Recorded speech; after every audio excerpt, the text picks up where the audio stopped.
तो चलिए मार्केट खुलने के बाद हमारे एक्सपर्ट से उनके कॉल्स लेना शुरू कर देते हैं। और शिवांगी, सबसे पहले आपसे समझना चाहेंगे, खुलने के बाद कहां पर है आपकी नज़र?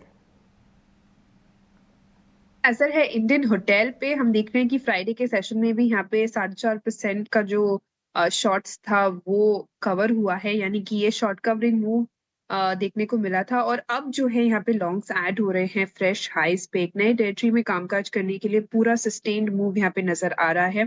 प्रीवियस एक हमने देखा था कि 725 का एक हर्डल था, वो स्टॉक ने काफी अच्छी तरह से स्मूथली सरपास करके होल्ड करते हुए नजर आ रहा है। मंथली बेसिस पे भी लगातार एक अपवर्ड स्लोपिंग चैनल को कामकाज कर रहा है, तो लॉन्गर और शॉर्टर टाइम फ्रेम चार्ट्स दोनों ही काफी पॉजिटिव है स्टॉक के लिए।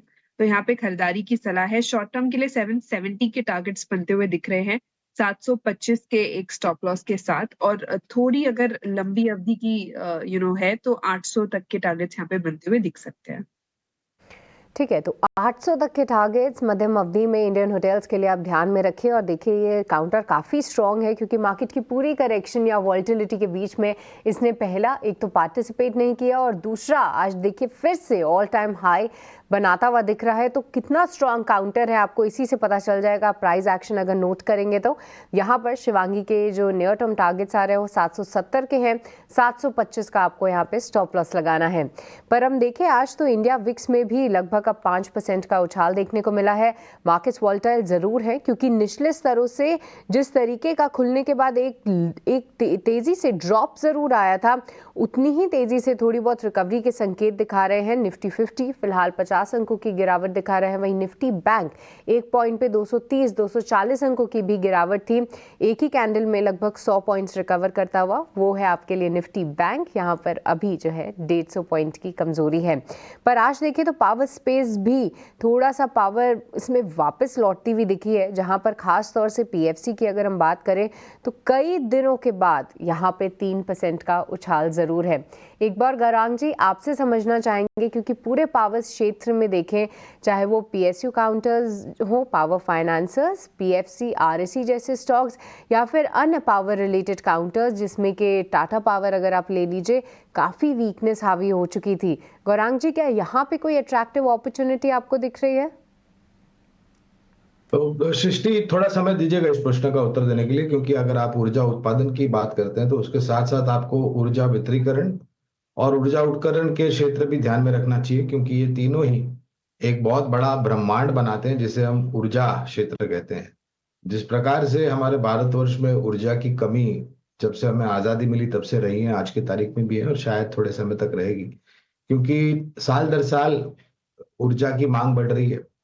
दूसरे तरफ जो विकास हो रहा है देश का, जिस प्रकार से ग्रामीण मध्यम ग्रामीण भागों में बिजली की कमी थी या फिर नहीं के बराबर थी, वहां पर आज आप देखने जाएं तो बिजली के तार पहुंच रहे हैं और घरों में आपको रोशनी होती हुई दिखाई दे रही है। पर्यावरण और मौसम को लेकर के भी जिस तरीके से परिस्थिति हो रही है, उसके कारण भी मांग बढ़ रही है। तो ऊर्जा उत्पादन में 3 या 4 कंपनियां हैं: Tata power, NTPC, CSC, JSW energy और टोरेंट पावर। ऊर्जा वितरीकरण में पावर ग्रिड जैसी कंपनियां हैं जो कि बिल्कुल मोनोपोली के बराबर है, जिस प्रकार से उनका ग्रिड नेटवर्क पूर्ण भारतवर्ष में है। ऊर्जा उपकरण में अगर उदाहरण देना चाहूं तो केईसी इंटरनेशनल जैसी कंपनियां हैं जो चौतरफा कामकाज करती हैं। इनका बैलेंस शीट पर योगदान भी बहुत अच्छा आता है। और उसके साथ साथ ट्रांसफॉर्मर्स बनाने वाली कंपनियां पर भी आपका ध्यान होना चाहिए। ऑलराइट, तो पूरे पावर स्पेस में से जितने भी वर्टिकल्स देखने को मिलते हैं जो कि इस पूरी पावर चेन को आप देखें तो एक तरीके से जोड़ कर रखते हैं, उनमें से टॉप बेट्स फिलहाल हमने गौरांग जी से समझी।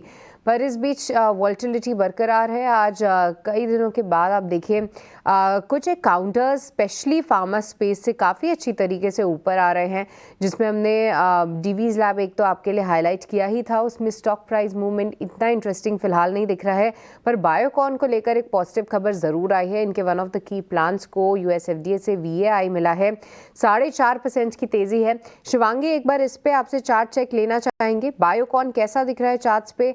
4.5% की तेज़ी पर क्या अभी भी कोई मौके दिख रहे हैं आपको? जी बिल्कुल अच्छी यहाँ पे एक पुल बैक मूव देखने को मिल रही है। वीकली बेसिस पे यहाँ पे नेगेशन हुआ है लोअर टॉप्स लोअर बॉटम का, और यहाँ पे एक अच्छी खासी हम देख रहे हैं कि Fairlie enough follow up buying भी देखने को मिल रही है। बट मोमेंटम हल्का सा स्लो है काउंटर में।